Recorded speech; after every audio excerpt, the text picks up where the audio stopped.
or 3-2. I'm up, I'm good. Okay. All right, this is 6 o'clock or a little bit after, Thursday, April 23rd, 2020, commission meeting. Our invocation tonight will be given by Chris Arias, and I'll lead the Pledge of Allegiance, so if you please stand. In the name of the Father, and the Son, and the Holy Spirit. Amen. Heavenly Father, we thank you for this day. We thank you for the gift of family, friends, community. Heavenly Father, we pray for your healing hands upon our nation and upon our world, that as we come together and perform your good works, that we receive your blessing from those. For the sake of his sorrowful passion, have mercy on us and all the whole world. In the name of the Father, and the Son, and the Holy Spirit. Amen. I pledge allegiance to the flag of the United States of America and to the republic for which it stands, one nation under God, indivisible, with liberty and justice for all. Thank you. Everyone at home, you may be seated also. All right, roll call. Just real quick, Commissioner Moya, do you have your mic on? Commissioner, when you want to turn it on. Okay. Mayor Litchfield, Here. Mayor Pro Tem Duplantis, Here. Commissioner Moya, Here. Commissioner Villanueva, Here. Commissioner Arias. Here. Are there any considerations of changes or deletions to the agenda? No, ma'am, I have none. Okay. I would entertain a motion to approve the agenda as is. I'll make a motion, we approve the agenda as is. Second. Okay, roll call, please. Mayor Pro Tem Duplantis, Yes. Commissioner Moya, Yes. Commissioner Villanueva, Yes. Commissioner Arias, Yes. Mayor Litchfield. Yes. Next is public comments. Citizens that are wanting to speak during this time had signed up but prior to the start of the meeting or had called in. Public comments is an opportunity for citizens to comment on non-agenda items. This is not for discussion or questions and answers. Citizens will be given 3 minutes to speak. We did have one lady that brought in something to be read. She didn't know, she wasn't quite confident in calling in. So I had asked Commissioner Arias if he would get it from her, and that was Ms. Lynn Rogers. Okay, Greetings, my name is Lynn Rogers. I am writing about the Gallery, etc. We are hurting, just like every small business in Tucumcari. Our doors have been closed since the 20th of March, 2020, but the bills still go on. As I've said before, it takes about $600 a month to keep the gallery running. To put it bluntly, we will soon be out of money. As of today, our approximate date of closing is June 15th, 2020. If there is anything the city can do to help us, it would be greatly appreciated. We have put on many events that our town folks have enjoyed. We have had free children's classes and adult classes for reasonable prices. Wouldn't it be a shame to lose this place? We have opened a GoFundMe called Keeping the Arts in Rural New Mexico. Hopefully this will help us get through this strange time. Take care, stay safe, and God bless. Lynn Rogers. okay. Well, did we have any others? I have one person online on the go-to meeting, but I'm not sure if they wish to speak. Okay. Would you like to speak, ma'am, on go-to meeting? No response, I'd say no. Okay. All right, next is the consent agenda. Excuse me, it's approved by a single motion. Any member of the commission may request an item to be transferred to the regular agenda from the consent without discussion or vote. Underneath the consent agenda tonight would be the approval of the April 9th commission meeting minutes and the approval to appoint Alita Brown to the Library Advisory Board. Okay. Do I have any questions or discussions? I'd entertain a motion to approve the consent agenda. Madam Mayor, I'll make a motion to approve the consent agenda. Do I have a second? I'll second. Okay, roll call, please. Commissioner Villanueva, Yes. Commissioner Arias, Yes. Mayor Litchfield, Yes. Mayor Pro Tem Duplantis, Yes. Commissioner Moya. Thank you, Ms. Brown, for volunteering for the Library Advisory Board. Under ordinances and resolutions, we have Resolution 2020-17. It's the third quarter actuals for DFA reporting. I believe that will be Rochelle Arias will present that. Good evening, Mayor, Commissioners. I bring before you resolution for your approval for my third quarter actuals in the amount of favorable $362,419.99. And this, I have to submit this report to DFA by the end of April. And if you have any questions for me. Any questions concerning this report? Okay. There being none, I would entertain a motion to approve Resolution 2020-17. I'll make a motion, we approve resolution 2020-17. I'll second. Roll call, please. Commissioner Arias, Yes. Mayor Litchfield, Yes. Mayor Pro Tem Duplantis, Yes. Commissioner Moya, Yes. Commissioner Villanueva. Yes. Commissioner Villanueva, that's your job, you know. Keep him under control. We'll find out. All right, next is Resolution 2020-18, acknowledgement and acceptance of fiscal year 2019 audit findings and management's responses for correcting the findings. The Department of Finance and Administration also requires that we have a resolution approved by the commissioners to accept the findings and the management's responses for correcting the findings. These findings were discussed in the exit conference on December 5th of 2019. Right. And if you have any questions for me on that. I think I asked several questions, but I didn't have time to bring up the old. Did they address any of the questions I had? I don't know if you recall some of them that I had. I don't remember which ones you had. I wrote them all down. I forgot the whole audit and everything. so- But your concerns were about the findings? Yeah. Okay. I don't remember what they were. I didn't bring the notes that I had on it or the questions I had on it, so. I do- I'd say today. I do expect several of these findings to go away with this next audit that we're gonna be starting in July. I mean, the audit was late this time, which it should not have been. We were on schedule to be on time. Right. The auditor's computer software got some kind of a virus or something and it corrupted their file, so they basically have to start all over again. So that delayed it a lot. And so that finding hopefully will go away if we don't have that problem again. I would expect the financial close and reporting to be gone because I will be entering the journal adjustments that the auditors provide to us. I'll be entering those here in the next couple of months. Before the end of June, I have to have them entered. So that would go away. The internal controls, we have policies in place now to prevent that from happening. That one should go away. The IT general controls, that's a third time I think that we've had that finding, and we're looking into finding an IT company to help us remove that finding. The late submission of data collection form, that one will probably carry over because of the fact that the audit was late, so the data collection form was also submitted late, so that one will probably carry over. The internal controls over the fuel cards, we've implemented a policy on that, and that started on October 1st, so that one should go away also.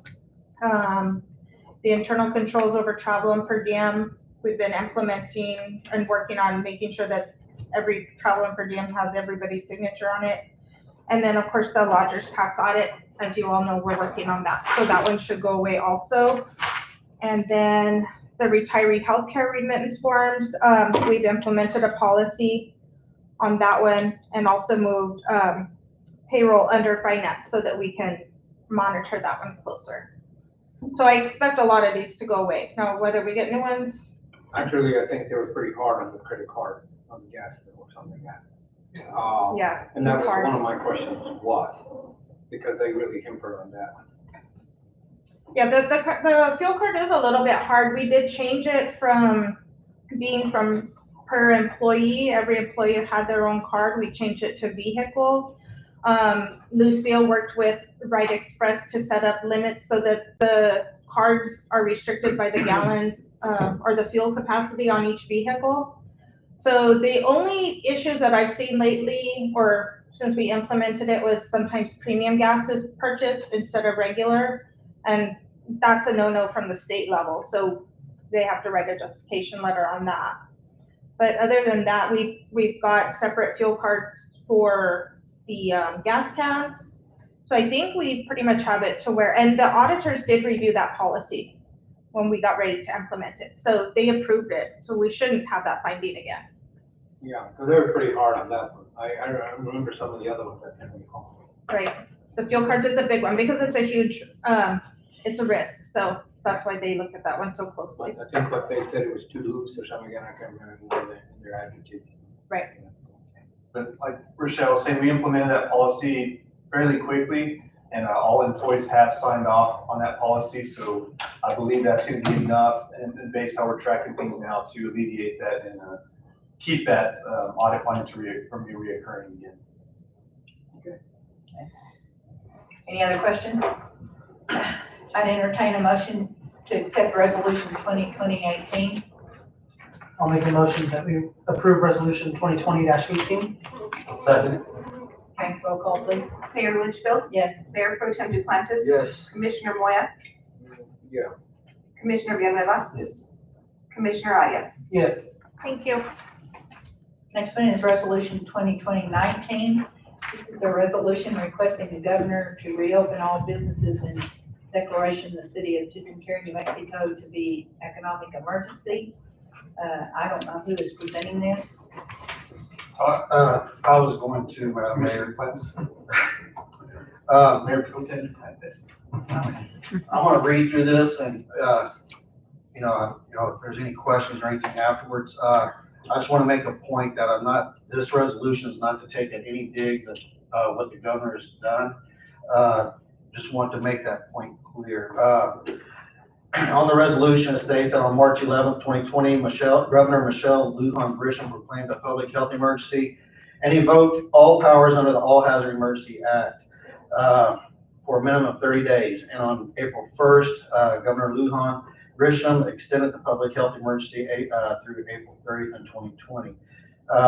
Whereas Governor Lujan Grisham should be commended for exhibiting decisive leadership in the face of a global public health emergency by educating New Mexicans on their role to flatten the curve and protect the integrity of our healthcare system through social distancing, preventative hygiene practices, and the stay-at-home order. And the efforts of all New Mexicans to implement these practices has proven to be effective in meeting these goals. And as a consequence to the public health order, an economic disaster has been created by defining essential and non-essential businesses. And many of these deemed non-essential businesses provide local services and sell the same products found in essential businesses. And these businesses take the added pressure off of large gatherings and reduce traveling to the congested cities with numerous positive COVID-19 cases, which increases the chance of bringing back the virus to our area.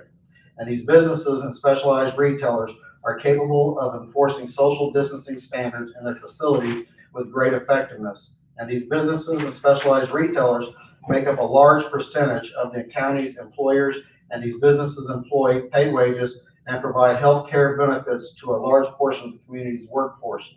And these businesses provide critical financial support for local charities whose mission is to support those who are experiencing poverty and the effects thereof.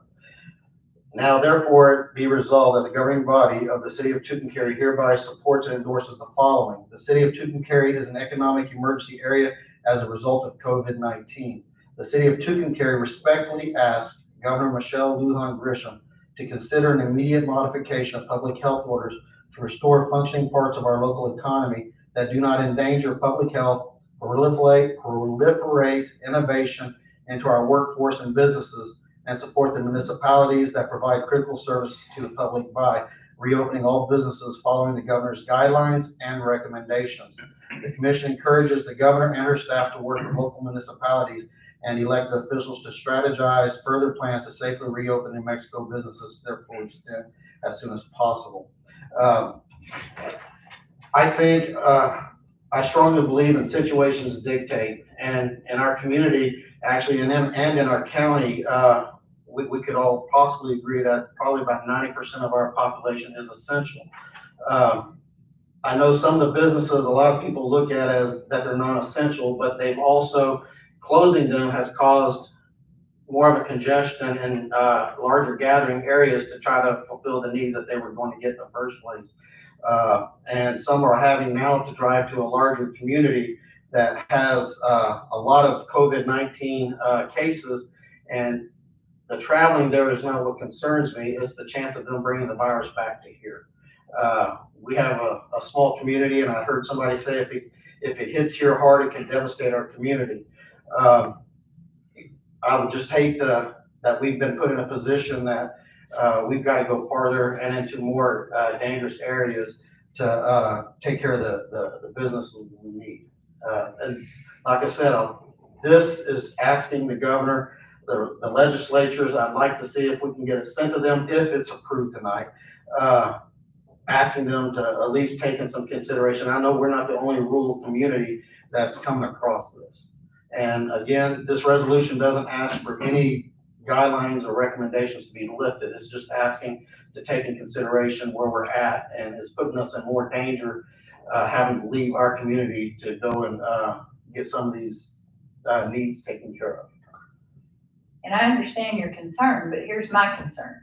So we say, we pass this and we say, well, this business can open, but hair salons, nail salons, no, you can't open yet because you can't abide by the 6-foot rule.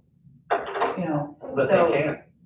how can a person color my hair 6 feet away? Well, about the same I way, don't know.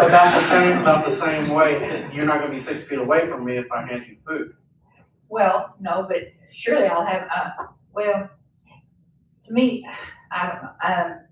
I don't know. I have a hard time with this because we are so susceptible right here on Interstate 40. And we haven't even started to see a surge yet. Well, We've it just now, hasn't peaked yet here. we've just now got a 4th case Yeah, today. today we got another one, it's the 4th case. So that's my concern. I mean, I understand, and I do feel sorry for the businesses that are having to close right now. And I understand, like, going into like in the larger towns where they close the liquor stores, but you can go into Walmart and buy liquor. Yes. To me, that's not fair. Mhm. It's not, and it, like a drive-up cigarette store, I mean, that would be safer than going into a grocery store and getting cigarettes. I can see that. But how do you deem who can open and who can't open? But that's what's happened. No. Yes, that's what happened. Who chooses what's essential and what's not essential? Actually, what is a lot of it. But one of the things is, and I'll tell you one thing, one of the ones that has suffered a lot has been like offices that we have. Like, for example, our offices have suffered a lot. What we did, actually, the only employees working in the office right now is me. And I'm having to visit all the clinics because of the fact is that we have such a high population in SDMI, and we certainly, some of them are not able to get on TV or on the phone. The fact is that even now, I think last week, we had the mandate from the governor where now you come in the office, you have to sign in. Anybody who comes in our office has to sign in. Actually, you're not even allowed to come in our office. We have the door locked and you have to call in for your appointment. It's a huge inconvenience. It has hurt us a lot financially because we can't really do a maximum production. But yet at the same time, we're keeping the employees so that because that's kind of more or less we want to do. So it is very hard, but at the same time, I feel it to the point now that if we got the 4th case today, that I think at this point, it's probably going to peak pretty quick. And I think she said May the 15th would be the day that we should be reopening. So my concern is I certainly do not want anybody becoming so freely that we assume it's okay not to do the percussion. And I'm afraid that might happen. You know, I really, you know, we're one of the businesses that is really suffering hard because we have almost 20 employees. And I'll be honest with you, I don't like the idea of having to go to all the clinics because nobody wants to be in the clinics because of the situation. And I'm the only one who actually sees it. The other ones can either see some of the clients by telemed or by phone, but I think we had a drop about 65% clientele because a lot of people don't want to do that. And then at the same time, like I said, we have severe cases that for them to go off the medication would create 6 months more to get them back on a therapeutic level. So it is a very inconvenient. Nobody would want it more to go away and for us to open, but also at the same time, I don't want for it to be a backslash for us to wind up with, instead of 444 or something like that. Yes. I would feel real bad on that. But That's it. going into a larger area, because people are now traveling more into the larger areas, risk bringing it back here. I know. We've got it more controlled I understand what you're if they've got the stuff offered here, and this is what I'm trying to get. If we've got the stuff offered here, why are we gonna send them to an area that does have a lot? And we already know that, well, I can't get into that because I'll end up saying we already know that you can pick it up and bring it back here. And once it gets back here, yeah, then it's gonna go through here real fast. And we've already got a fourth case. Do we know if it came because it was contracted in a larger city, or was it contracted here? We don't know that. And I think keeping us, I'm not saying lock us out or, put a wall up against us, but if we have services that are offered here in town and we've closed, and those businesses are now closed, I and understand. they actually, some of these businesses follow the guidelines as it is because it's just that type of business. Well, you can Now people are you can traveling. also get your license. I know. Well, No, But we have no choice. and like I said, I'm not saying that we turn around and do this. I'm saying we send a request to the governor. yes. To me, we're, every situation's not the same. We're not Albuquerque. We're not Santa No, I Fe. understand 100% of that. And I know we've got I-40 coming through. I know that, and you know what? I can beat myself up about it as well, but I think when the end result comes is when you're sending somebody to Amarillo, Albuquerque, Lubbock, or Santa Fe or Clovis, and just to pick up some type of medicine they believe in, and they can't get it here now. When they come back here, who's to say that? Well, the doctor's office in Amarillo, you can pick it up right there. Well, I went to Albuquerque Sunday, but I went straight to what I had to do. Yes. And then I came back. I didn't even put gas in Albuquerque. I had to come all the way to Santa Rosa to put gas because I didn't want to get contaminated as many cases as they have. Okay, Commissioner Arias? And Commissioner Representative Compliance has pointed out, we're not directing any business. I know there's other municipalities where they're directing businesses to open. This is not what this is saying. This is informing the governor that we have an economic problem because of And I these understand restrictions here in this city. And I mean, I'll pick on Bob Dominguez. Bob Dominguez can limit the number of people that go into his shop better than Walmart and Clovis can. Right. The same precautions can be taken here, allowing him to try to sustain himself. Same with any other small business here in town that has shut down. This is just letting the governor know that we have a problem. We are struggling with it. Our small businesses are struggling with it. And frankly, I mean, that's all we have here. I spoke with several small business owners who were in support of this resolution. Tucumcari coming together with one voice saying, hey, we need better guidance. We need better instructions. There's 5 businesses right now that have said that they're within a week, 6 of a nonprofit, 6 that have said they're within weeks of shutting down. Now, am I saying that this resolution will make the governor's mind turn and is going to keep them from closing? Maybe not, but we owe it to our small businesses in this town to let them know that we're very close. Right. I think that also government has provided some sort of funding for those who want to do. And those small Red businesses, tape is unreal. Is it really? well, and the small it business comes loans, down they're to, exhausted.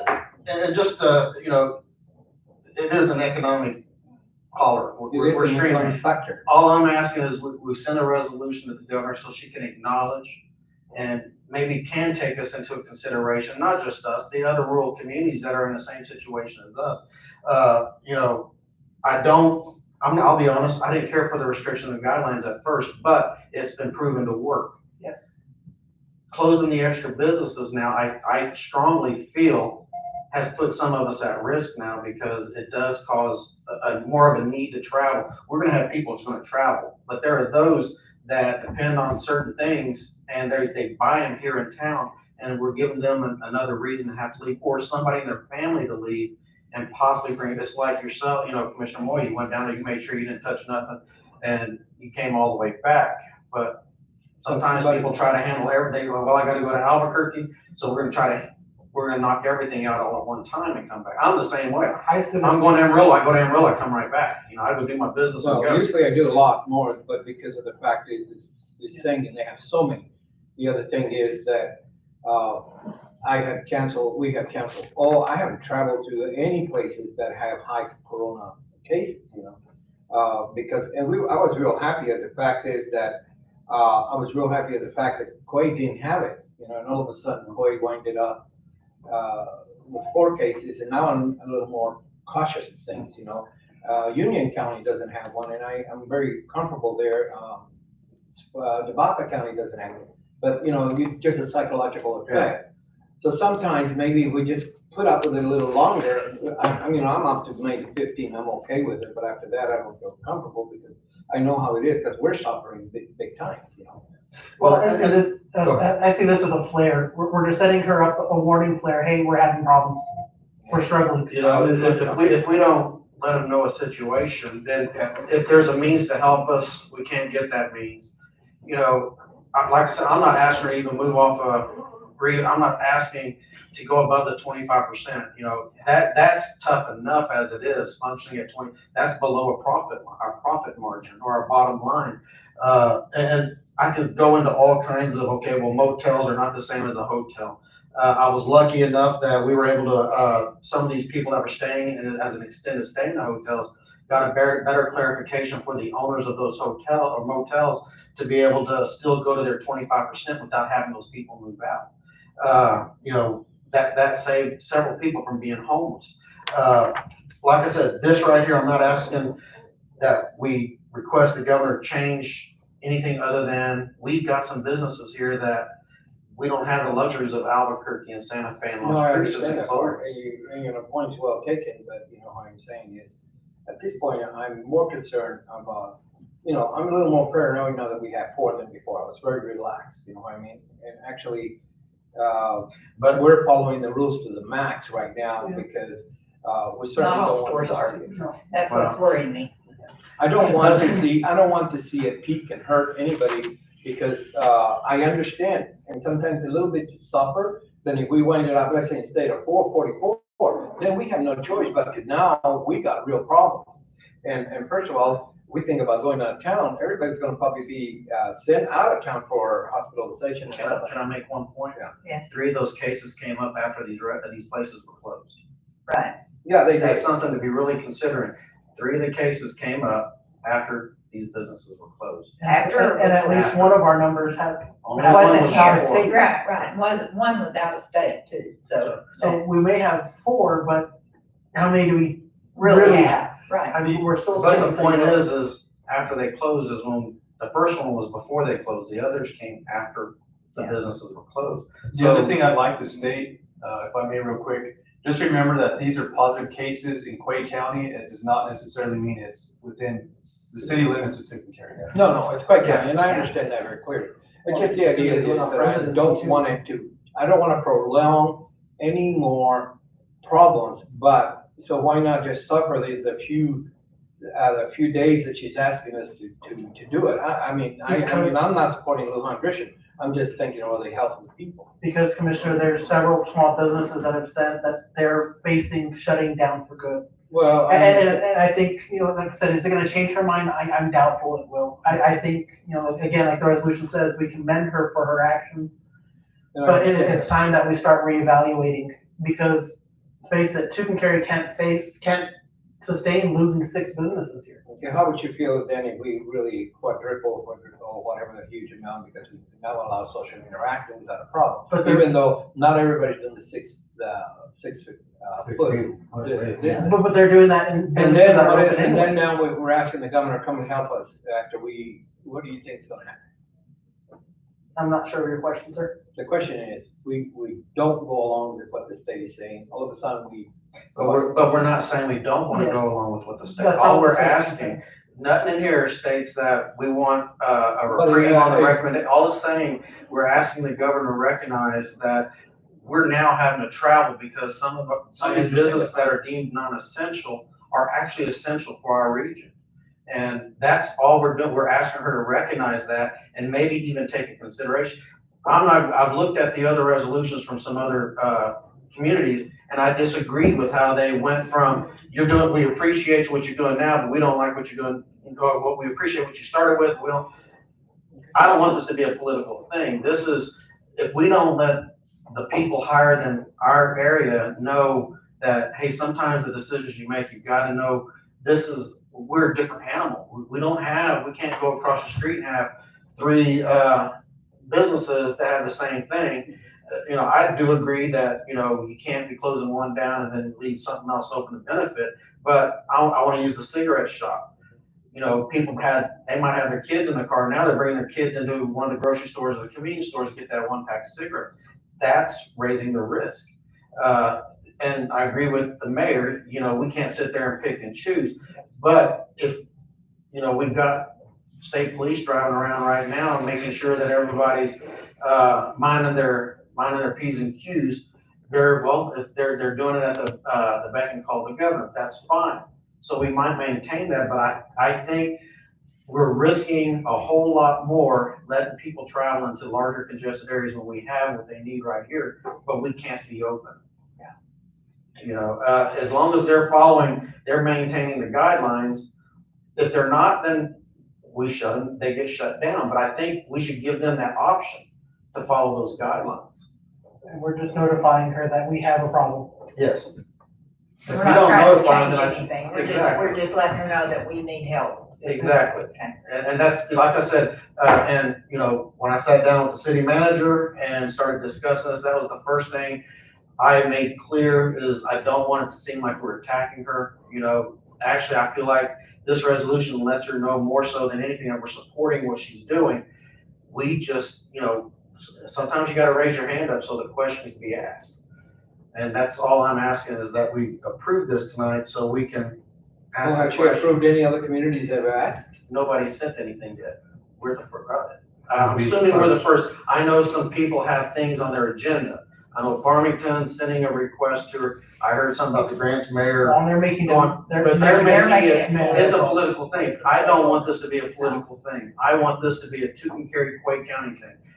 We need to be acknowledged in some way, form, and I think this is the most polite, most tactful way to go about doing it, letting her know that, hey, we're in an area that some of the things that you deem non-essential is important to us to keep us from going into a higher danger area.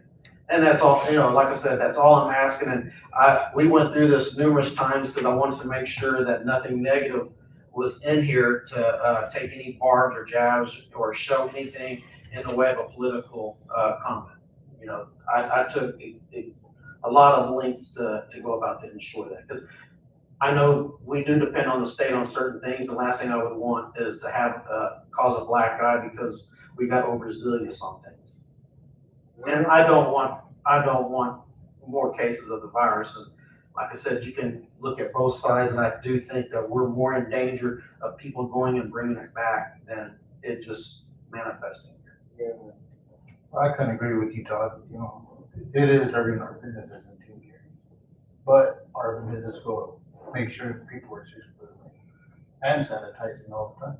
So one thing that when Mayor Pro Tem Duplantis and I were writing this and amending it to fit the needs of Tucumcari, we did some research. Like you said, we looked at some of the other municipalities and entities throughout the state.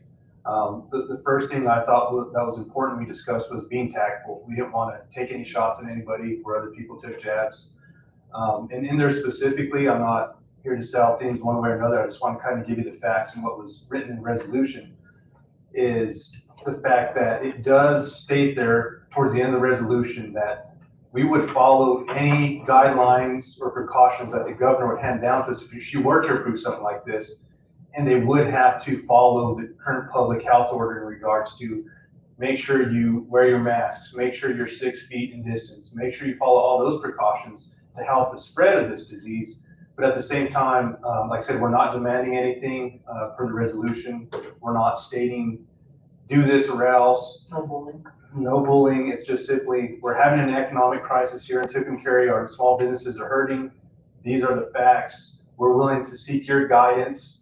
If you are willing to do this, what are your precautions? What are your extra orders you put on us? And like I said, that's the basis. It does state in there about following guidelines and make sure they're still following what they need to.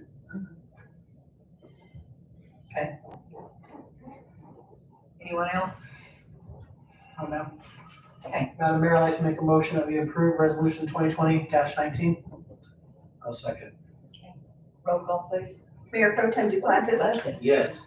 Commissioner Moya, No. Commissioner Villanueva, I gotta kind of go no on it. Commissioner Arias, Yes. Mayor Litchfield. Yes. As long as we're keeping it non-political and positive. Thank you. Okay, all right. Bids and contracts, Tucumcari 2nd Street, amendment number 5. Yes, ma'am. Amendment number 55. I'll be presenting this. As noticed, this has been a long, drug-out battle to get 2nd Street started. I've been lucky enough throughout this busy time to sit in on the conference call with these individuals. So what's going on is we're partnering with Main Street to make our buck go longer.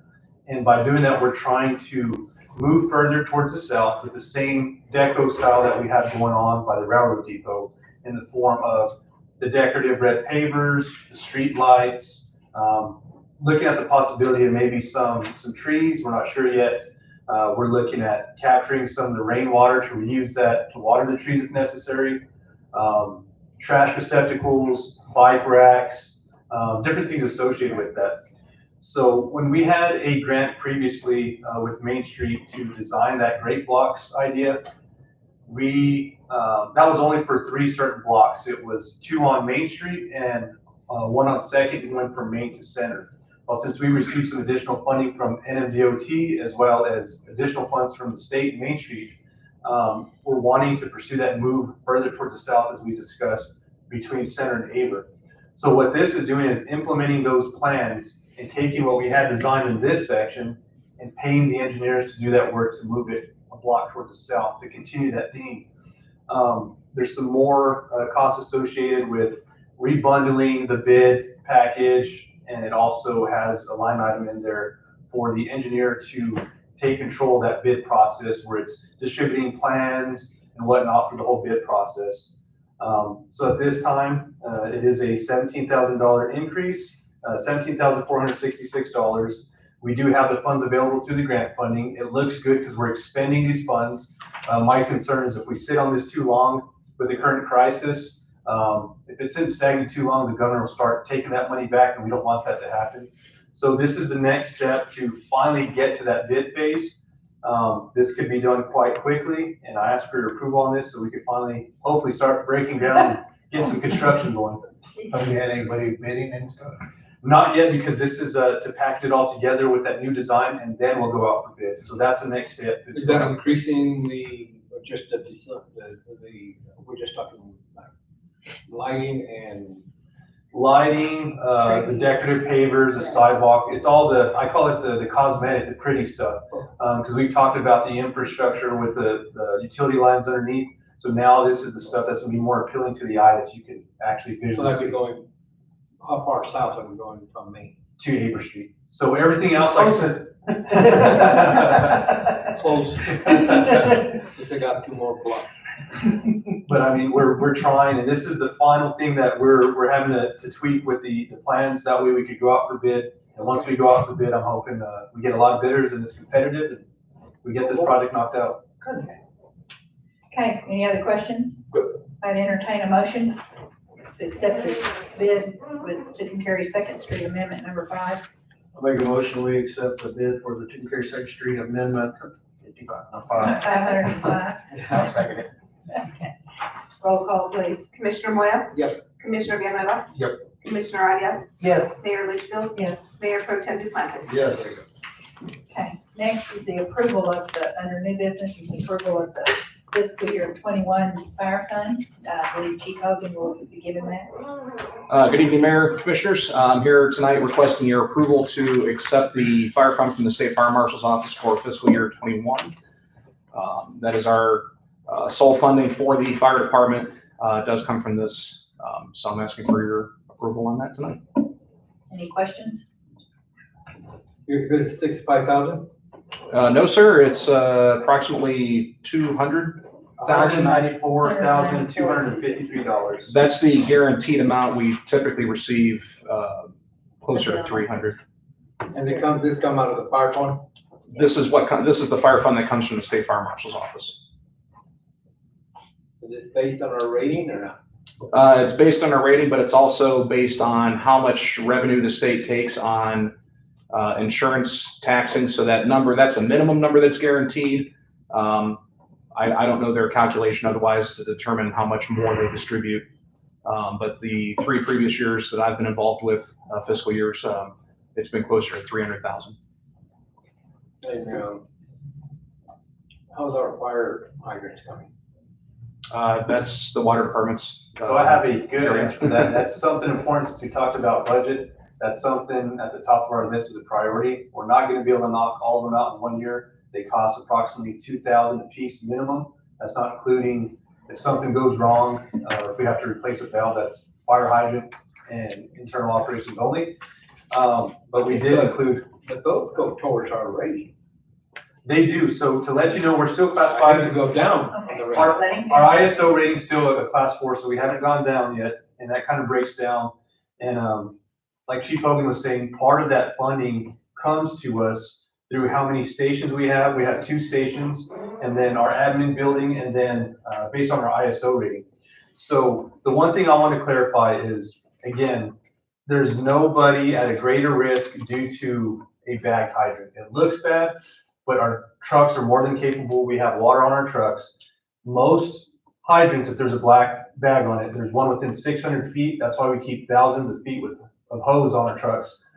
I could personally vouch for it's not fun, but we've had to go 600 feet, 2 blocks. And when you're done and you're tired, you're having to roll up all that hose. It's not fun, but we get to it that quick. You drop your line, you drive your truck. So we have plenty of water. Fire protection, I'm not worried about. It looks bad, but we do have it in our budget to start replacing those next year. We can't get all of them. We have a tight budget. We discussed that, but that is one of our top priorities for the water department. And to add on to that, as far as what ISO, they have a long calculation when it comes to all their different ratings, but specifically to the water department, their primary concern is that on key structures that have a high fire flow, which means a high fire flow meaning a large amount of water would be necessary in a particular building if it were on fire. So they're looking at our largest buildings in the city to ensure that we do have adequate fire flow. And we do have adequate fire flow for all of our major large buildings within the city. I got one question. Yes, sir. That new fire truck, are we using it to hold in water on it or no? No, it's a ladder truck. It's not a pumper, so it doesn't carry water. But it is a requirement for ISO based on the number of large buildings that we do have to have that elevated water stream, so that, you know, if a large enough building was on fire, we could adequately reach deep portions of the building. So Have you received that truck yet? we have received it, but we only got the title this afternoon about, when I came here for the earlier work session, I had just received the title. So it's not in service yet because it's not officially titled to the city yet. So So the previous truck is tied in with the ISO rating that we'll be submitting with this? well, our ISO rating was already done last year, so it'll help sustain the rating that we've previously maintained. Okay, we are expecting an improvement in the rating with the new truck. I'd certainly like to think we could improve from a 4 to a 3. That would be an incredible achievement for us. We're hoping that later this year, that's something early next year, maybe we can ask for a reevaluation. A large portion of our ISO, for any fire department, their ISO rating is the amount of training that they do.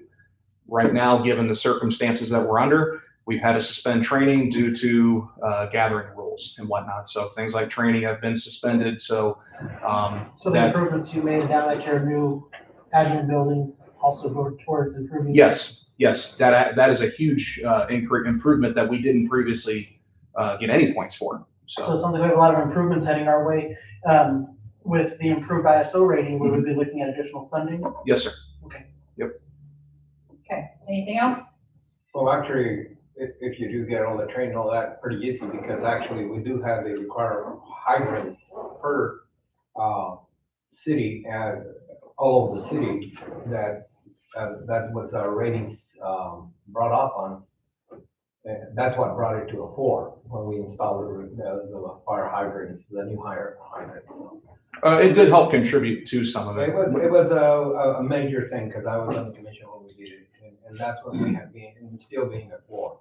But I know it has the other stuff that's required, so it's easier than having to do it, because we don't have money to do any fire hydrants. Right, and the water portion of an ISO rating, the ISO is comprised of 3 major areas: communications, water, and operations. Communications accounts for 10%. We get almost full credit on that.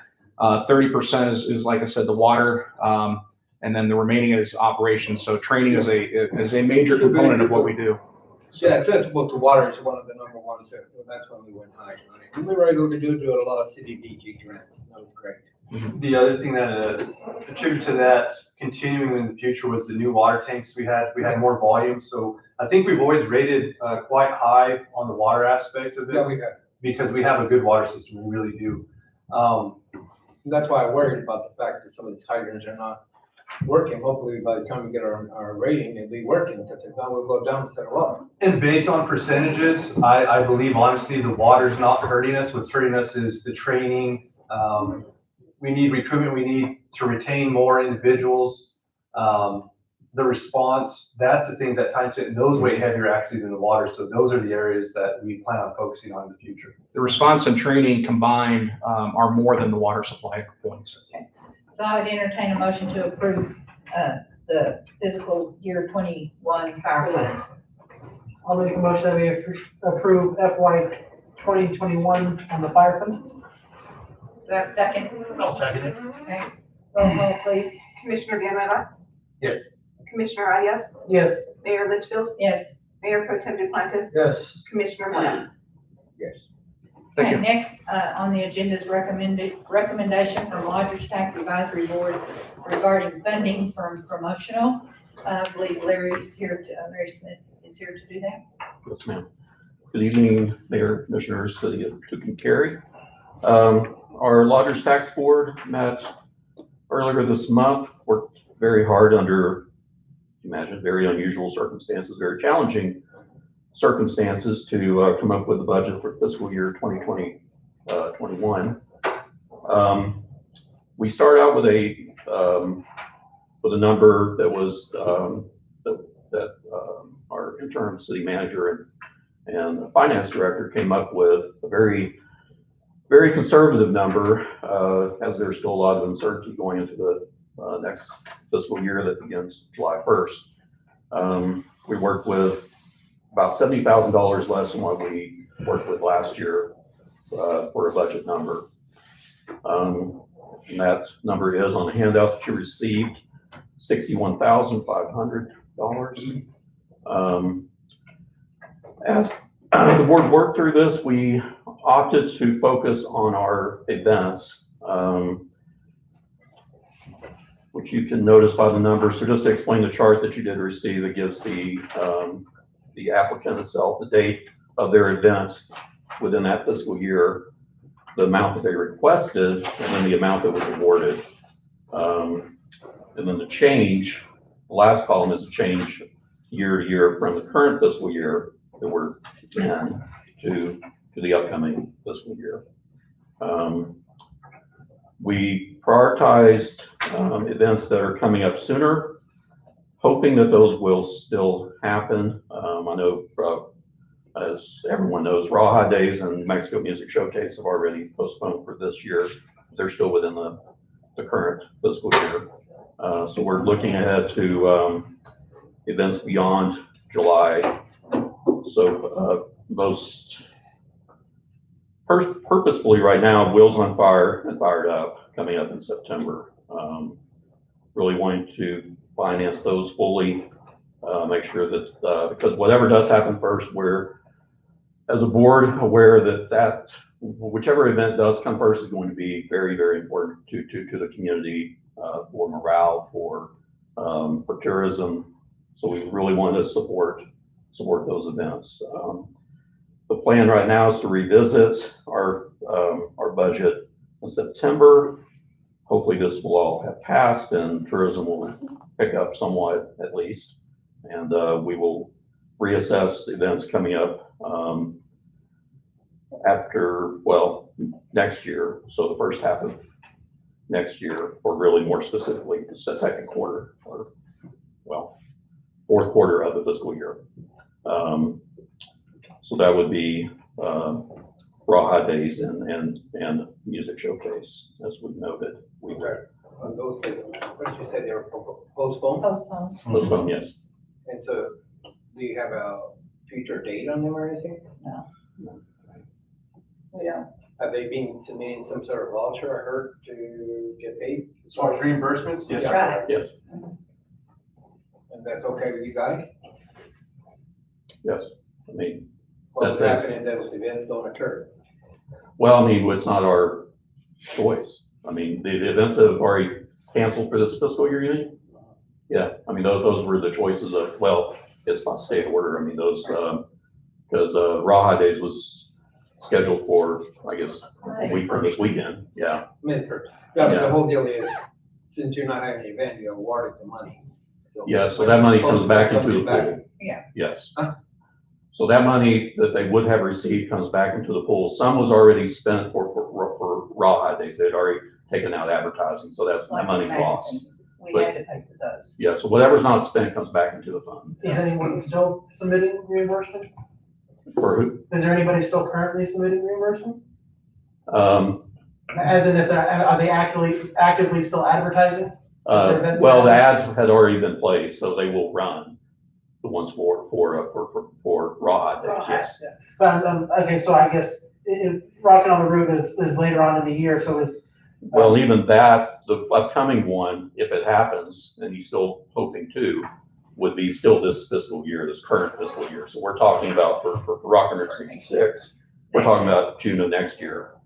And for that, we fully funded just as a show of good faith, because there's been some he's had, for the event, organizers have had trouble this year with sponsorships falling out, and this is an important event that we're wanting to make sure that we show full support of and keep it continuing.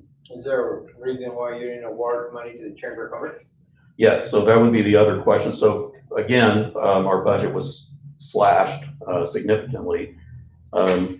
Chamber of Commerce, a lot of the money requested was for printing of marketing materials, reprint of visitor guide and mural map, and things that we weren't sure we really needed this year. Going into the summer, because of the uncertainty, we don't want to spend money printing materials that we don't use, knowing that we also have this tourism committee that will be working to revamp and redesign those same materials.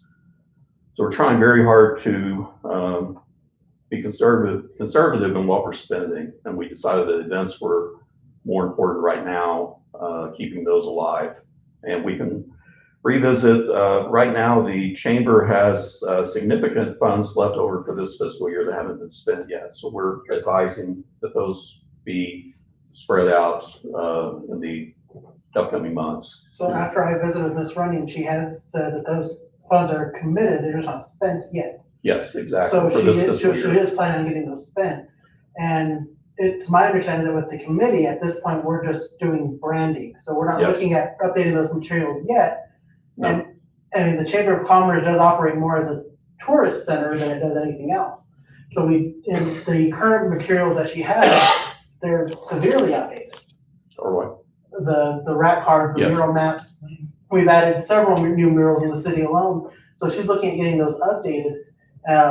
I see that she had requested 33,000. After visiting with her again, she is she said her magic number would be 3,000 to continue with any productions of rack and maps. Okay.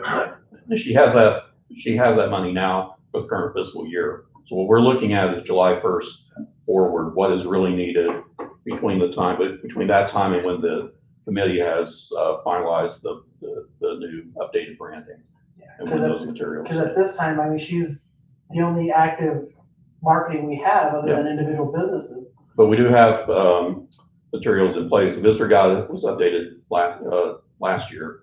The mural map would be updated. She was wanting to print new visitor guides to match the new mural maps, which just seems like a lot of work, unnecessary.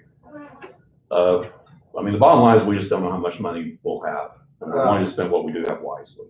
And this isn't, you know, on the bottom, as it says, if things do a quick upturn, which we would all like to see, you know, kids have been out of school.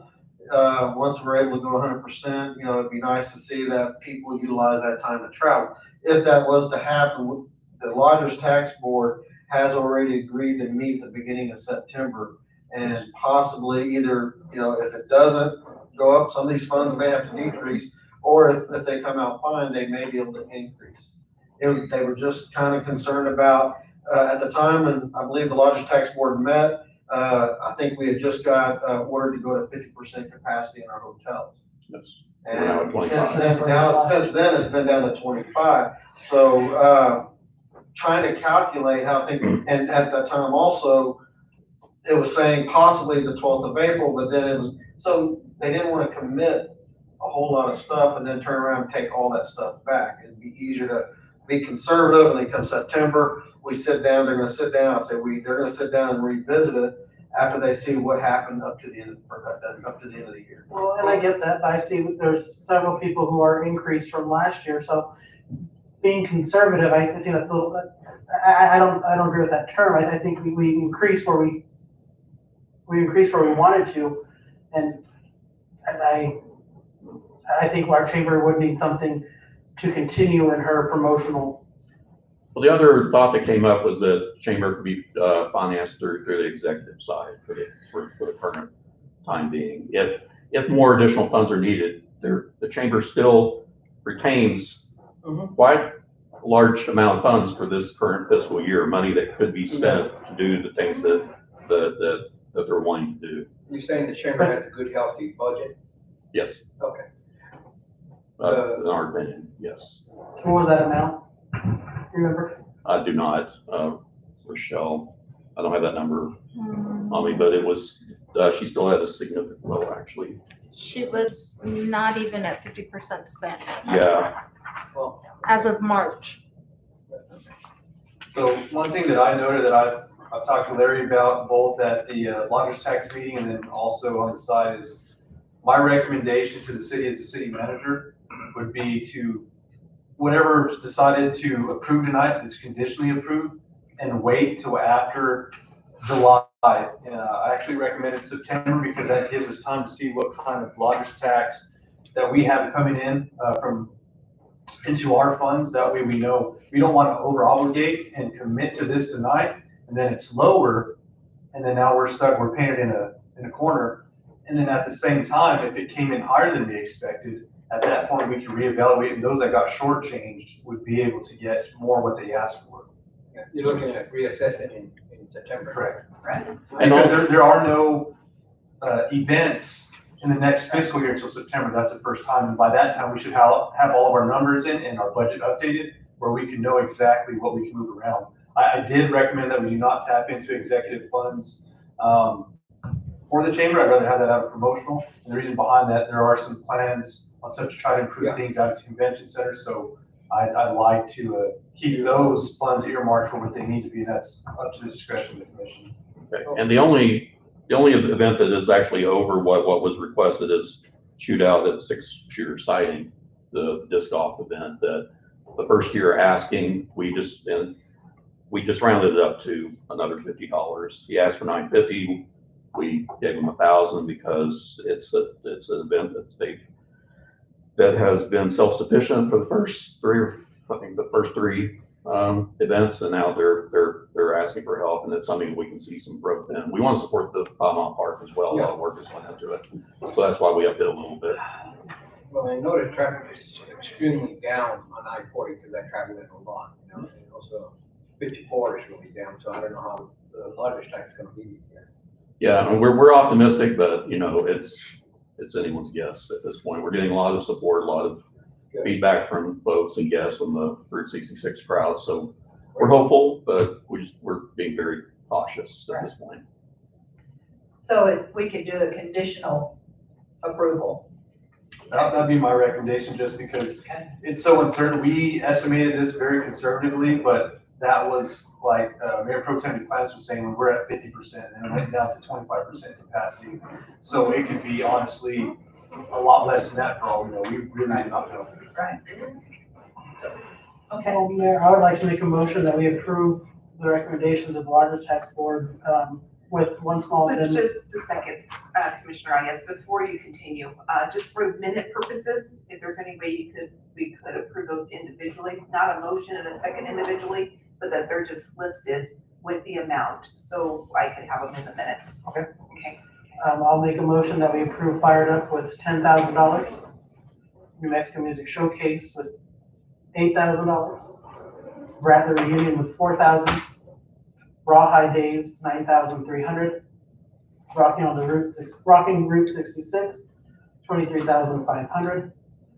Shootout at six shooter sighting, $1,000. Shoot and Carry Talking Tour, $2,000. Wheels on Fire, $3,700. And I would like to add the Chamber of Commerce with $3,000 for promotional purposes, and do this on a conditional basis that the funding is available in September. I added the chamber part. Yeah, I know you did, but it wasn't what the lodger's tax recommended, and you're saying I wanna go with the recommendation of the lodger's tax. With the amendment I said at the beginning.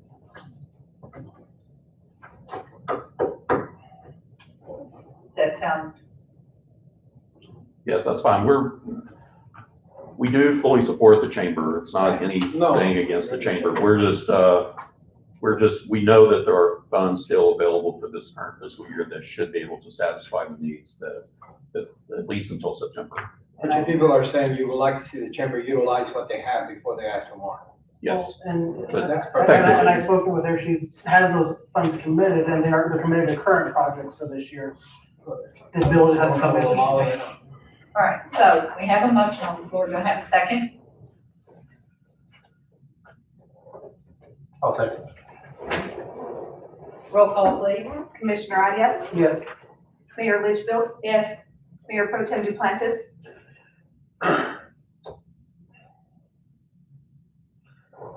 One, with this being conditional, and I want to just reiterate, Chamber's gonna have to understand come September 1st, that could be cut as well, if things decrease. I just want that for the record, because that will probably be the first one if it comes down to having to cut. So I want to say yes. Because it is conditional. Yes. Yes. Commissioner Moya, I really, value and respect the large tax recommendation, and I'm one because times, even the city budget is very tight, and we're very tight. But if somebody has money in reserves and stuff like that, I would like to see them spend it before we come for a second, load. So I'm gonna respectfully say no. Commissioner Villanueva. Yes. Thank you, Larry. All right, next on the agenda is the city manager's report. I will keep it brief. Keep The it one quiet. thing that's, Keep you quiet. the one thing that's been on our minds that we've been working on the hardest the past couple weeks is the city's budget. We had our work session earlier. It's hard times. COVID hasn't made it easier. So there's some difficult decisions ahead of us. But another hot topic was something we have to do for business based on that tight budget. We did continue and had disconnects for our utility services, non-payments yesterday. The one thing I want to reiterate, which I have on multiple phone calls, is the city's not the bad guy. We're not out here to pick on people. We understand it's hard times. However, up to the date of late payment, it's due on the 10th, And if you do not pay by the 21st at end of business, you'll be disconnected the next day, unless it's a weekend and it'll roll over till Friday or Monday, excuse me. So with that being said, it's been stated on the radio multiple times by the mayor, and we've said it since the last time it was approved that only March was going to be waived. So there were a lot of concerns. We understand people are going through hard times, but again, nobody contacted us prior to the deadline date of the 10th. Nobody contacted the city prior to the 21st to try to ask that they needed assistance or help with this. So as business as usual, we had to move forward and conduct with the disconnects. We are a business as well. We're not money hungry. We're just doing what we have to. We're in a bad spot as far as we typically have a certain amount of disconnects, and it was nearly double. So you have quite an increase. We did. And And the problem is triple, oh, triple. things were getting behind, and due to our current policy where we only require a $200 deposit, we would have lost all of that money. There's no way that we even recoup what's out there right now. And out of those, that we disconnect, how many have reconnected? So quite a bit. I think we're probably at least 3/4, if not more, based on what I've heard as far as being reconnected. Out of those that got reconnected, how many got fined for having to pay for the reconnect fee, which I think was? So if they were disconnected, there is a reconnect fee associated with that. If there's not payment received by the city No, I understand. that. by the close of business on the 21st, it is subject to a $10 late fee as well. So 10 or more? 10 for being late, Oh, delayed? a late payment fee of $10, as well as a $40 reconnect if they physically been shut off. Yeah, no, I already said to pay. But the whole deal is, this Corona thing, were people assuming that they were not gonna have to meet the deadline? So I wanna finish and emphasize on some things as well. Okay. So I personally talked to the governor's office yesterday. Mhm. There is no direct order to municipalities that says we have to keep the water on. A lot of misconception comes along with private entities such as the gas company, as far as the electric company. They are a private entity. They're allowed to do that. They can write it off as a loss. Whereas a city, we're in a whole different situation. With that being said, there's misconception that we're doing something illegal. The governor never ordered. I spoke directly to her office yesterday. They said, no, that is not true. We are compassionate. We feel for people. I hate having to do that. That's part of business as it would be any other month. I understand not everybody has received their stimulus checks. Not everybody has received their unemployment.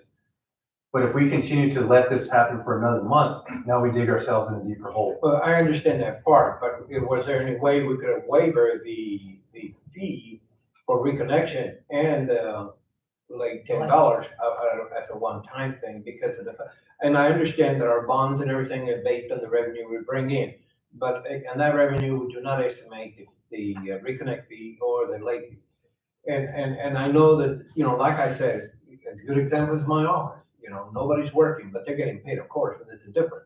But at the same time, there's a lot of restaurants in that who have people who are not getting paid and that got laid off, you know what I mean? Not because they want to lay them off, it's because they're tight, their hands are tight. So let's look at it. That I hate to see anybody really suffer during a hard time, especially if we're gonna waiver the late fee. I'm not saying the water, they use the water and I understand the whole concept behind, but the late fee and the reconnect fee. And I understand business is business, but sometimes we have to see what's happening within our community because I heard the unemployment is huge because of the fact, and it does take forever to get unemployment, I think, so. It does. And I'm not getting on your case about it, but sometimes we have to think, what's in the best interest of the community. I agree. So the other thing that was put out there that was a misconception that City Hall is closed. We're not closed, we're open for business. We're not open to the public, but we have different means of paying a water bill, whether it's through the phone, through our Dropbox, or online. And that's one thing that I really wanted to stress with my manager's comment is going to the proper site to pay it if you're gonna do it online. I know the previous city manager, we had this concern earlier, and he tried to get this website taken down. I don't wanna name it, but people are aware of it, and I'll put out a press release tomorrow on Facebook.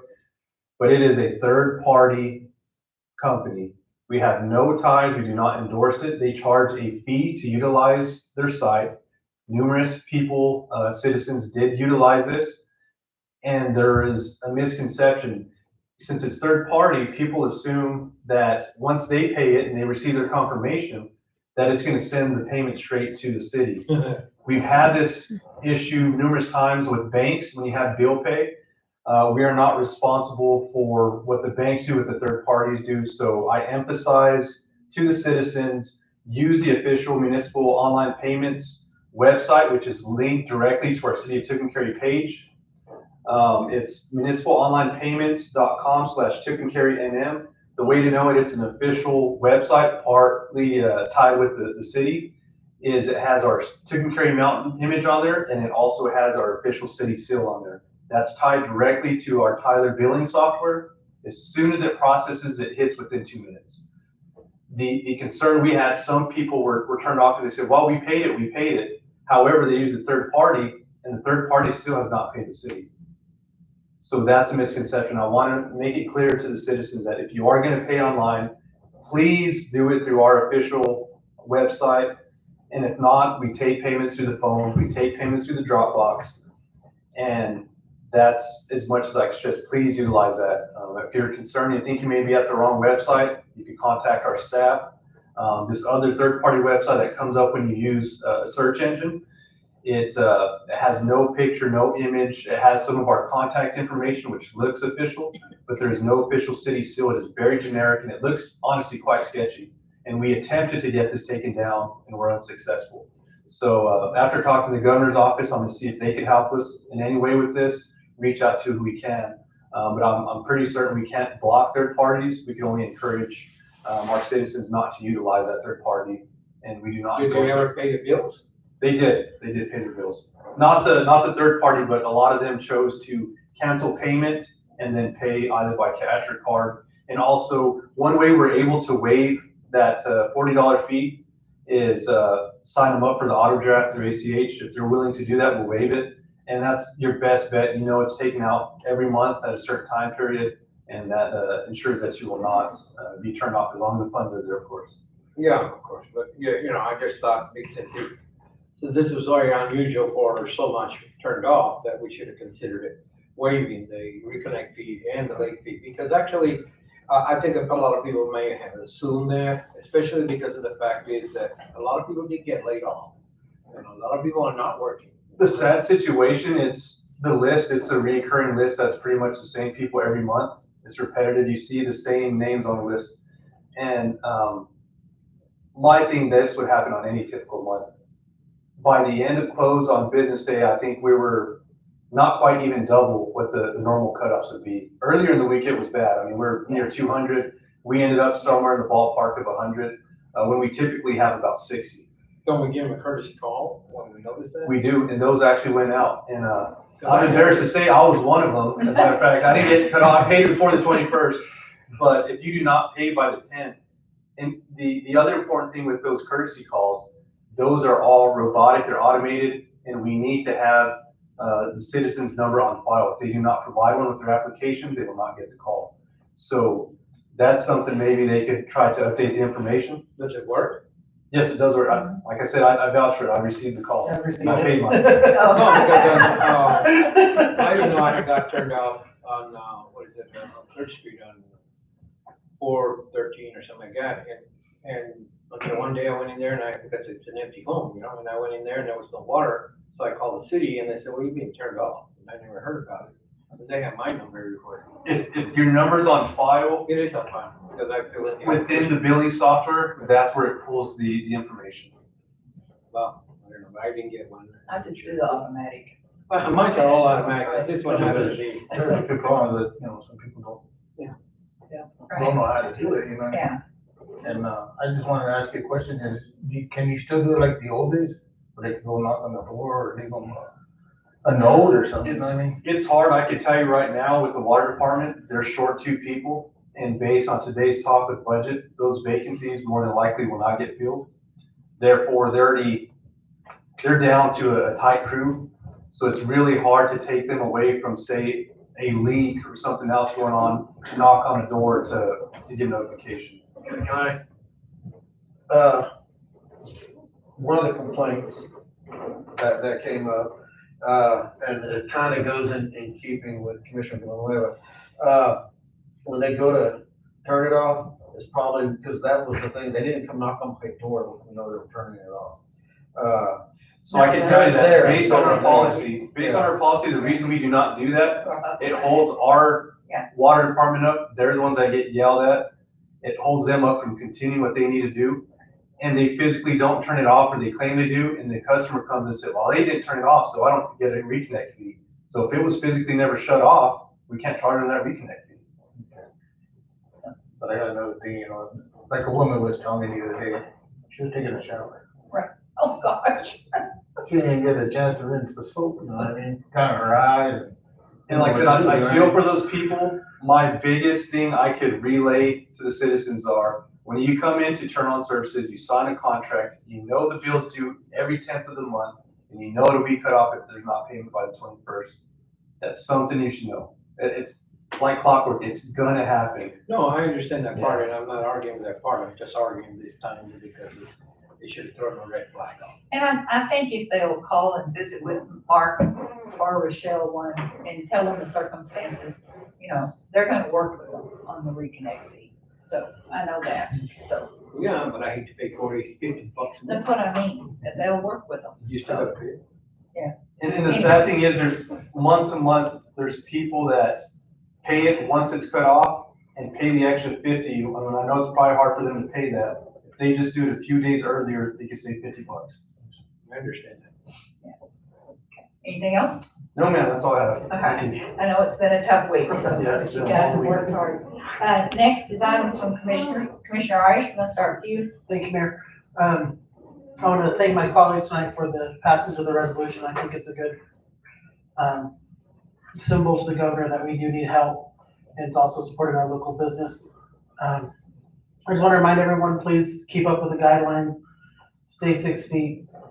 I know for me, if I've seen the stores packed, I don't go in it. I wait till later on when they're down. I mean, I have that luxury. I know everyone might not, but I do want to send my condolences to Mrs. Quintana. We did lose a good individual within our county. And let's make a better effort at keeping those precautions. Okay, thank you, Mayor. All right, Mayor Pro Tem Duplantis. I myself would like to offer prayers to the Quintana family. I think I go back to the time I was 10 years old when I first met them. I grew up with their oldest son, Steve. They'll have my condolences. One real quick question. Anybody sign up for the sign ordinance? No, sir. Through today. Oh, just checking. Madam Mayor, working really closely with our city manager here. I think we've got your yacht moved into a secure location. And if Mr. Pacheco's listening, I just want him, and I want this on record that I'm saying this. You know, we're not done with that. We've actually pulled up some more information and we are moving forward. Just because it's out of sight, it's not out of mind. I appreciate the city manager working with me diligently on this the last several days. And it saddens me that this wasn't taken care of a year and a half ago. But Mr. Pacheco, you can rest assured, the appropriate measures are going to be taken care of. I want to thank the city manager as well for helping me with this resolution and covering a few other items that pertains to some of our business. Rochelle, I appreciate your help with that as well. Madam Mayor, I appreciate you going on the radio every morning. I know you've been taking a beating. If we've been taking a beating, I know you've been getting it a lot worse. And we do appreciate you going out there, keeping the community update, and everybody out there listening. Everybody be careful out there, stay 6 feet apart. You know, just be considerate. Thank you. Okay, Commissioner Moya? Yeah, I got one complaint today, actually, they came and picked me up today on it, and they said they had talked to you, Mark, about it, and it's Tony Aragon, the property over here by the parallel to the railroad tracks. What's happening is, you know, the crossing on the railroad track, we have that water that shoots straight down. The I guess it goes to Tucumcari Lake. It's a drainage ditch, yes, sir. Yeah, the problem is that it's our water that comes out of our streets, actually, from wherever it comes all the way down from, I don't know. But there's quite a lot of water.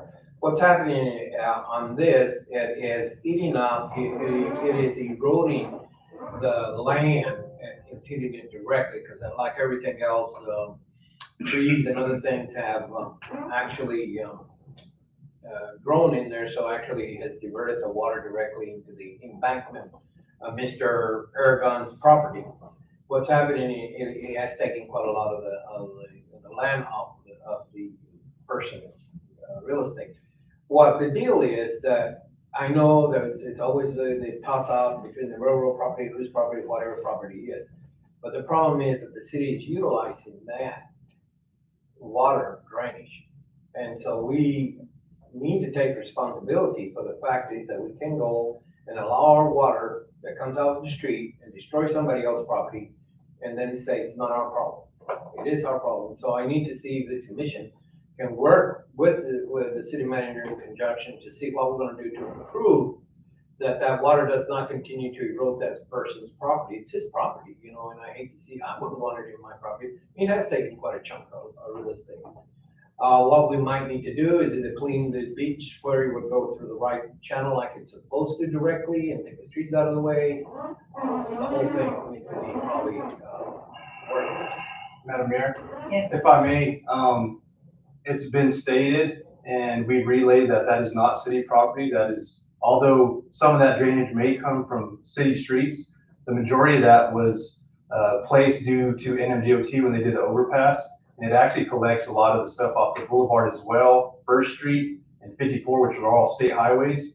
Therefore, I do not feel comfortable with our employees going on to NMDOT property or right of way. It puts us at a liability if one of our employees were to get hurt. And the one thing I could do is possibly reach out to them and see what they can do, but I don't believe it is the city's responsibility. It is the city's responsibility. If we didn't have that drainage, all the streets would be flooded.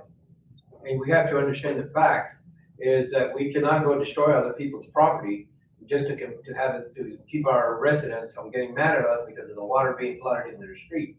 So we either gonna have to work with Mr. Aragon on how we can either put some sort of a situation on his property to keep it from keeping eroding. If it wasn't our water, it is literally draining out of our community. Therefore, we're liable for that water eroding that property. We also have an ordinance that states we're not responsible acts of Mother Nature, which would be. But this is not Mother Nature. We contribute to this. This is not a flood. This is not a tornado. This is actually the water that is from a normal rainstorm. That is not a Mother Nature's act. This is actually our water that is coming out of our street, and nobody would want that to happen to their real estate.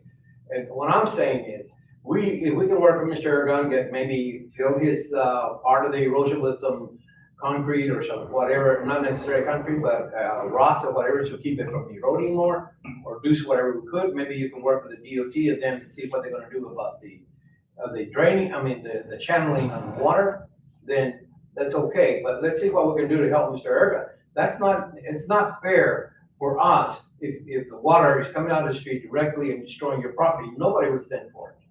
And I think it is our responsibility to make sure either that or don't allow water from the streets to run down that gully. What if we contacted the DOT to see if there's any way they could help us? That'd be my first line of action. Yeah, but then what are we gonna do about Mr. Aragon's property? I mean, he's asking for us to work with him. He's not really being obnoxious about it. He's saying, come on, look at it. I thought it was gonna go away, but it doesn't. It keeps getting worse. If that was our drainage ditch, I would have no issue with doing that. However, it's not our ditch. Okay. Where is it located at? Yeah. So right here, right, where the overpass goes over right here. So if you go behind north of the fire station, it runs from there all the way down towards the east and eventually dumps into Tucumcari Lake. It's I don't know where it And is. who is the property owner? Tony Aragon. But the whole deal is, what do you really contribute? I think there's some liability here because our water's going into that ditch. It is a city street water. If we don't have adequate draining, then we're contributing to the problem. This is not a Mother Nature situation. This is a deliberately draining from our street. I appreciate that we have that, because if not, that whole neighborhood would be flooded. And who else? I don't know how far it'd be. So we, the commission, have to decide what we're gonna do to address this issue. This is a small issue. It doesn't need to get out of hand. Yeah, well, I'd like to see what, if it is in the NWOT, I'd like to see what recommendations they have. I'll check into where Okay. my boss is. Yeah. I'll tell the contact. But how would that affect the DOT? Well, it's the our- first thing we gotta do is fix that drainage, that's part of it. Or it's just gonna keep, even if we lay down concrete, but if we lay down, something, rocks or whatever, eventually that's gonna erode as well. So I think if there's something we can do to aid Mr. Aragon's great, but covering up, putting a Band-Aid on it, when we should also focus on what the solution is, which is diverting it or something to that effect, and then fix that, then what we do to assist Mr. Aragon will be more beneficial to Mr. Aragon. So if Commissioner Villanueva can check into that. That's not DOT property, because it runs parallel to, Well, to the, road. it does, a lot of it is our property because we've got a mold. But this, okay, because the ditch is really full, and trees are all over the place.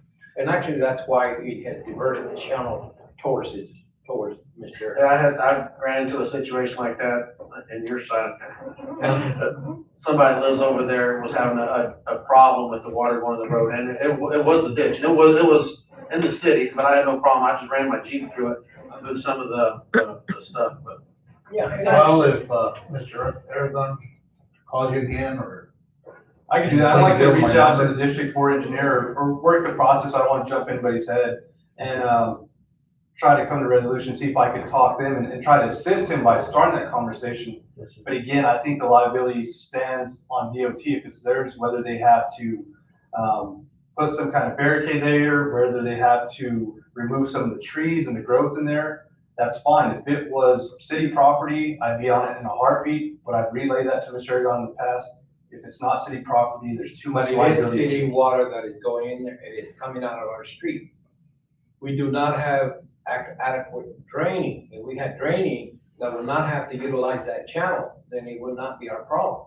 We are contributing to it because our water drains into it. Yes, but I believe what the statement is we can't go No, I alter, we understand can't that go part. alter their property I without understand, having them at the table first. I understand that part, but I don't want it to be shuffled under the table and No, and it's not gonna the be. DOT or anybody else not work with Mr. Aragon, because And I it's believe, still our liability because we're dumping the water in that channel. and I believe Mr. Martinez has said several times already that he would contact you. Okay, and I like to have a report on it when you get me some information. Okay. I'm gonna ask you for a favor, can you please give him my number if he calls you? That way I could go look, and that way I could go Yeah, he'll show take my it, boss show you what where we're it's talking at. about. And I appreciate it. I'm sure he'll let you go through his property, because that's the only way. Also, while I was there, I noticed there's a, what is it, a lift station there that's pretty eroded, stinks like hell. Next to Mr. Aragon's property? Yeah, well, it's not in the, yeah, well, about 50 feet, it's outside his property, but it's right next to the ditch, and it's all eroded practically, it smells bad. It's still utilized well. That's just a manhole. It is a manhole, but it's pretty eroded, and it smells pretty bad. I can't do much about that. But it's ours, isn't it ours? Yes, sir, it is. Well, can they fix it so they would, so the cover will be okay on it? It's already, the cement eroded on it, it's about ready to go, and it's right next to the ditch too anyway. If the water takes it, we won't have to worry about it, because then we have direct flow to the Prairie Lake, anyway. It's pretty dry right now. I said, it's pretty You dry. gotta go fishing, you gotta go fishing? And what's happening with our second and main building? Still the same position as last time. Now That gentleman's still incarcerated, still working on it through code enforcement, and there's not a whole lot we can do. There are some other avenues that we've talked to, somebody, Ms. Serna through. Rhea Serna. Rhea Serna through New Mexico Main Street. She works with them. And we're trying to look at other avenues on trying to get rid of that building. However, before I have all the information, we're able to meet. Due to COVID, things have been difficult with meetings. I cannot obligate the city to agree to anything until we know that there's no financial liability on us Commissioner Arias has been speaking with her as well. Yeah, but the whole deal is if we do a condemnation, like some of them are suggestions, it will then we inherit the building, now we have a whole $100,000 cleanup to do. And if And that's, that's what we don't want to do. Right. exactly, and if it does get down to that point, Rhea has said that she is working towards avenues with Main Street to help with that. Yeah, I don't want it to be a liability for the city, because Correct. first of all, we don't even have money to Yes, sir. Right. to extras. Well, and then the other thing is, I know the budget is tight and I know we're working hard on a lot of things, but, I had a lot of complaints. We have a real drought problem in our community. What are we doing to address it? Are we doing anything or just letting it flow free? The only thing I think the city could do is, police enforcement, do what we But it can. seems like nobody's doing it. It's so free. It's unbelievable. I mean, are they working with the sheriff? Are they working, who is it, the person that does drug enforcement around here? The law enforcement agencies, all of them combined. So combined, are they working very well with them or State not? police, county, and city police. I mean, I have never seen it so open. That's how bad it is. I mean, it is really interfering with a lot of the residents, and it also, a lot of robberies are going because they steal your stuff and they sell it for $20 just to get it high. And, I mean, this is a real problem in our community, and we better start addressing it and getting hold. And it is, like I said, the police department and the other agencies continue to fight against the drug war that's going on. It's been here, it'll be here for a while. We try to do what we can, but I have never seen it so freely like now. I mean, if I know who's doing it a lot, you know, I can believe that the community is not aware of it.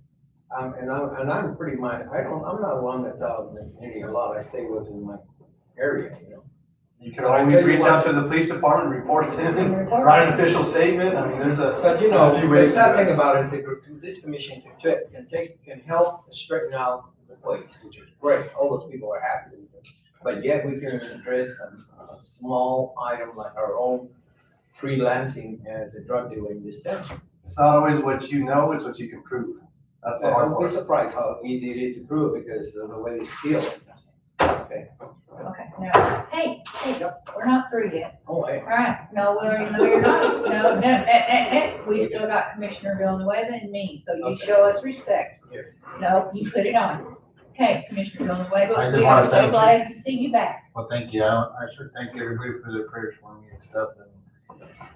And I want to thank the community for listening to us tonight. And like everybody's been saying, keep on us in our prayers. Very good man. We're blessed to have him as a friend. Okay. And I want to thank everybody for their sweet time. Okay. Good job, Mark. Thank you for the listening audience, be here. Thank you, Rochelle and Mark, for your hard work on the budget. I know it wasn't easy, and I know you've been stressed about it. We appreciate that. Thank you, everybody that's doing their hard work. I cannot reiterate enough. We are not out of danger yet. You need to wear your mask.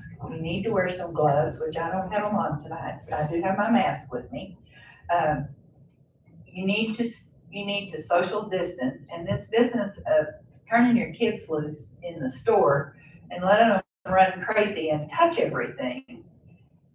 And then I go in to buy that item and I don't know where they've been. So please, don't take your kids to the store. You need to, one person in the family go. And you need to still be aware of this. We're not over this yet. We've got a long ways to go. So I ask you to stay healthy.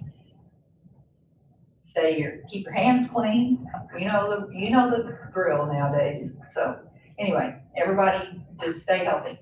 So I would entertain a motion to adjourn. So moved. I'll second. Okay, roll call. Mayor Pro Tem Duplantis. Yes. Commissioner Moya. Yep. Commissioner Villanueva. Yes. Commissioner Arias. Yes. Mayor Litchfield. Yes. Let's go home. We thought it was. I thought I'd been with you all day.